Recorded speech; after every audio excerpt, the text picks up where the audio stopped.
पीएमगढ़ को ये पूरे स्टेट में चलता है। मैडम से बात करके जरा रटा करें जैसा आवाज नहीं करें जैसा खाता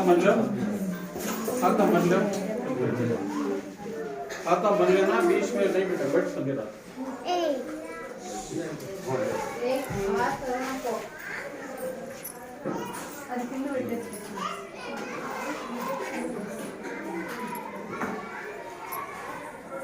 ఈరోజు ఈ కార్యక్రమము mega parents and teachers meeting.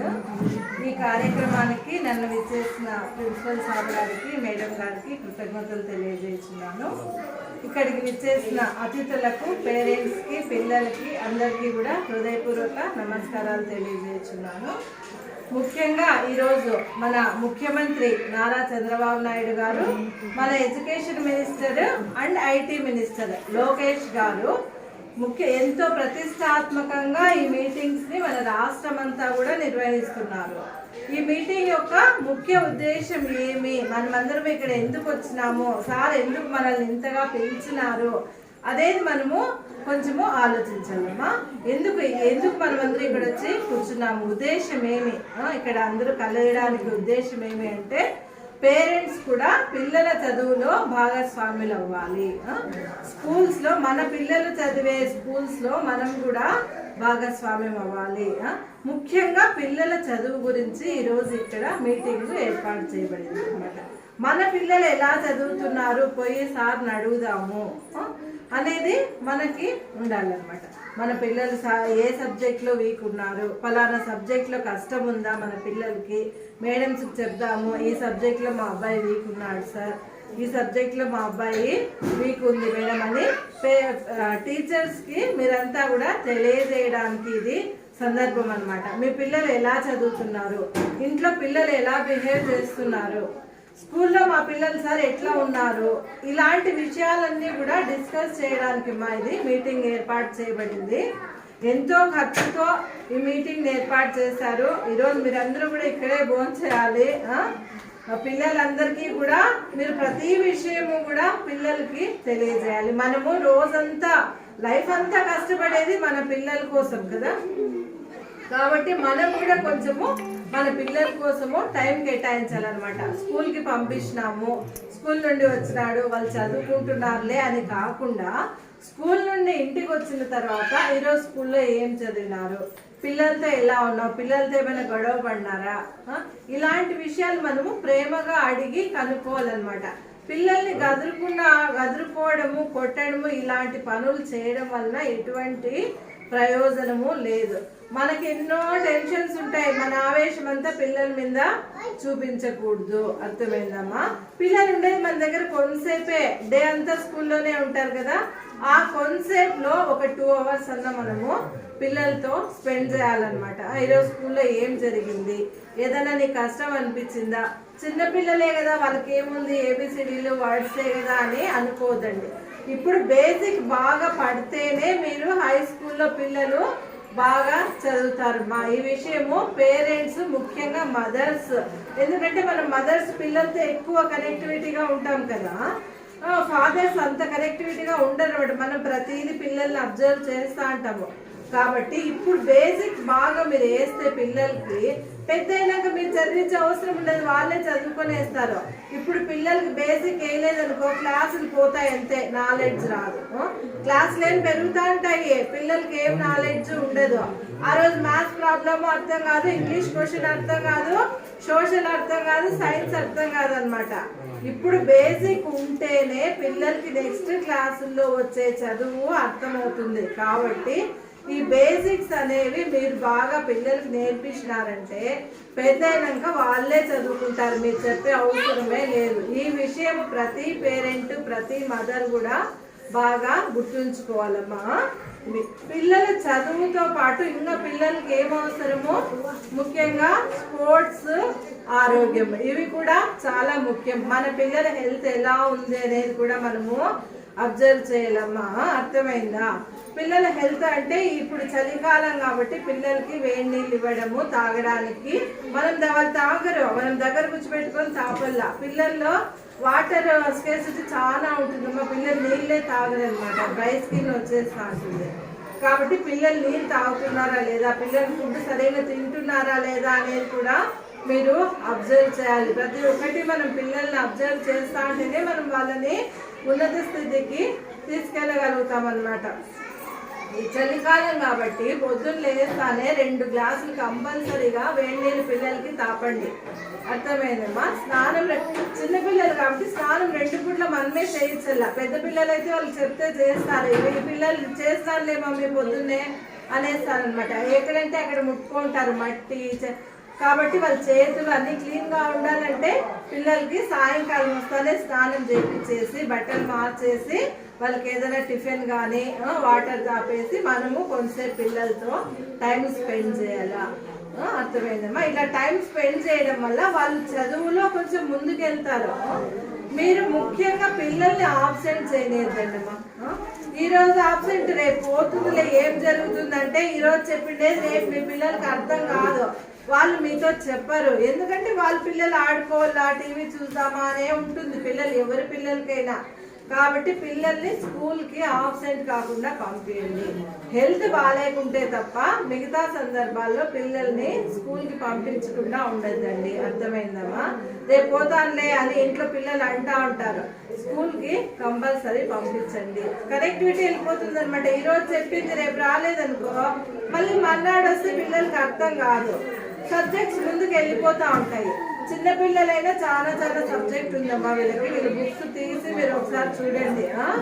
పిల్లలకి చాలా చాలా సబ్జెక్ట్ ఉంది కాబట్టి మ్యాథ్స్ లో అయితే ఇక బేసిక్స్ వస్తాయి తప్ప ఇప్పుడు 1వ క్లాస్ లో వస్తే 2వ క్లాస్ లో అర్థమవుతుంది. 1వ క్లాస్ చదవలేదనుకో ప్రమోషన్ ఏం 2nd క్లాస్ కి పోతారు, అయినా 2nd క్లాస్ లో ఏం అర్థం కాదు. అది 10th వరకు అట్లే కొనసాగుతుంది.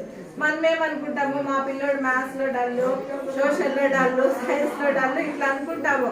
కానీ మనం చేసిన తప్పేమనేది మనం గుర్తించలేము. అయ్యో చిన్నప్పుడు మ్యాథ్స్ సరిగా పంపించలేదు కదా ఈ పిల్లోని స్కూల్కి, మన పిల్లోని అనేది మనకి అర్థం కాదనమాట. ఊరికే మన పిల్లలు డల్లు, సరిగ్గా చదవలేదు, మేడం సరిగ్గా చెప్పలేదు అట్లే ఆలోచిస్తాం. కానీ మన పిల్లలు ఇప్పుడు చదువుతున్నారా, మొక్కై వంగనిది మానై వంగదు. కాబట్టి ఇప్పుడే పిల్లలకి మీరు జాగ్రత్తగా స్కూల్కి డైలీ పంపించండి. సాయంకాలం కూడా 1 గంట సేపు కూర్చోబెట్టుకొని ఈ రోజు స్కూల్లో ఏం నేర్చుకున్నారు అని అడగండి. అర్థమైందా? అంత మాత్రం డిస్కస్ చేసినా కూడా మన పిల్లలు బాగా చదువుతారనమాట. సాయంకాలం అయితేనే మనకి ఏం పని ఉండకూడదు. మా పక్కన ఇంట్లో వాళ్ళ ఇంట్లో వీళ్ళ ఇంట్లో వదిలేయండి. మన పిల్లల పైన మనము కాన్సన్ట్రేట్ చేస్తాము.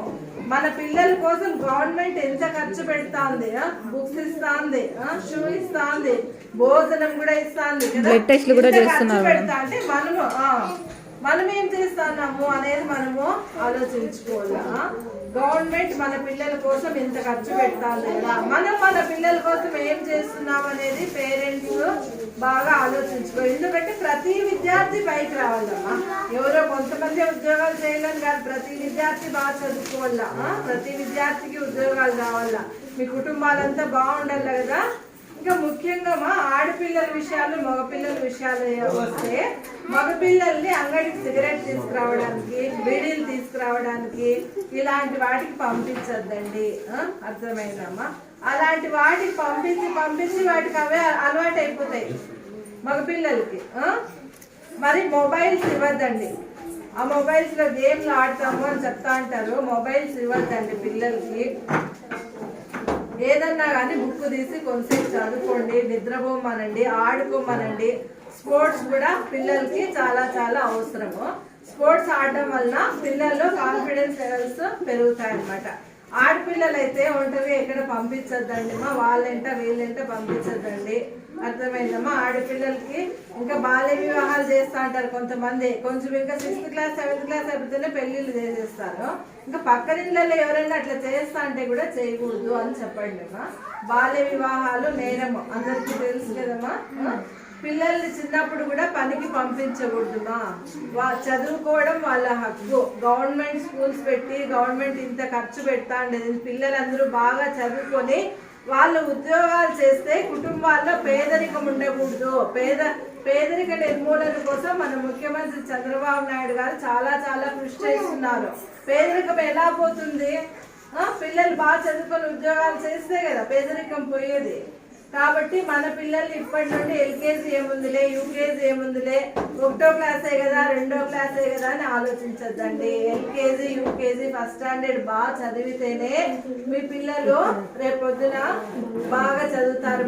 గుర్తుంచుకోండి, ముఖ్యంగా మన పిల్లలు ఏమన్నా చెడు అలవాట్లు నేర్చుకుంటున్నారా అనేది ముఖ్యంగా మీరు గమనించుకోవాలా. పక్కన పిల్లలతో కొట్లాడుతున్నారా, ఫ్రెండ్లీగా ఉంటున్నారా? పక్కన పిల్లోడు ఎవరైనా కొట్టినారనుకో మీ పిల్లోడిని ఒకటే వచ్చి ఇంకా మా పిల్లోడిని ఎవరు కొట్టిండేది అని కొట్లాడకూడదు. అర్థమైందా? పిల్లలు మామూలే, చిన్న కొట్టుకున్నా కూడా అరే మీ అన్న కొడుతున్న ఊరికే ఉంటావు, మీ ఫ్రెండే కదరా, ఆవేశం పిల్లల్లో రేపకూడదు. అర్థమైందమ్మా? నిన్ను కొట్టాడు, నువ్వేం చేస్తా అంటే తిప్పి కొట్టకూడదా, ఈ మాట మనకు రాకూడదు. అర్థమైందమ్మా? పిల్లల్లో ఆవేశం రేకెత్తించకూడదు. ఉంది లేదా నీ ఫ్రెండే కదా, నువ్వేం చేసింటే కొట్టినావు, ఇట్లా మన ఆలోచనలు రావాల. టీచర్ కొట్లాడా అని వచ్చేది ఇంకా టీచర్ మీదకే వచ్చేస్తాంటారు కొంతమంది. టీచర్స్కి ఏం పని మీ పిల్లల్ని కొట్టేకి? మీ పిల్లలు సరైన దారిలో నడవల్ల అనే కదా. టీచర్స్ కూడా కొట్టరు మామూలుగా, అయితే వాళ్ళు ఎవరు కొట్టరు ఎప్పుడో. ఇంకా ఏదన్నా పిల్లలు ఏం చెప్పినా టీచర్స్ పిల్లలు బాగుపడాలా. మా స్టూడెంట్ పలానా ఉద్యోగం చేస్తున్నాడంటే టీచర్స్కే కదా మా గర్వకారణము, వాళ్ళకే కదా. కాబట్టి టీచర్స్ ఎప్పుడు కూడా మీ పిల్లల్ని బాగా చదివేయాలా అనే కోరుకుంటా అంటారు. కాబట్టి పిల్లలందరినీ ఆబ్సెంట్స్ లేకుండా రోజు స్కూల్కి పంపించండి ఇంకా మన బాలకృష్ణ గారు రేపు సండే కదా ఎంజిఎం స్కూల్లో ఏదైనా ఇట్లా ఆరోగ్యం కోసం కొంతమంది డాక్టర్స్ వస్తున్నారు. రేపు ఎవరికైనా బాగాలేకుంటే రేపు 10 నుండి సాయంకాలం 3:30, 4 వరకు ఉంటారు డాక్టర్స్. అక్కడ వచ్చి చూపించుకోండి ఇది మెగా డాక్టర్స్ క్యాంప్ అని చేస్తా ఉన్నారు. ఎవరికైనా హెల్త్ బాగాలేకుంటే ఎంజిఎం గ్రౌండ్లో రేపు 10 గంటల నుండి చూస్తారంట, చూపించుకోండి. అర్థమైందమ్మా? మనకి గవర్నమెంట్ ఇంత ఖర్చు పెడుతుంది, మన పిల్లల్ని మనం బాగా చదివిస్తాము అనే ఆలోచనతో మీరందరూ ముందుకు రండి. ముఖ్యంగా ఈ mega parents and teachers meeting యొక్క ముఖ్య ఉద్దేశము మీరు పిల్లలు టీచర్స్ అందరూ చదువు విషయంలో డిస్కస్ చేసి పిల్లలు ఇంకా బాగా చదివిస్తారని అందరినీ కూడా కోరుకుంటున్నాను.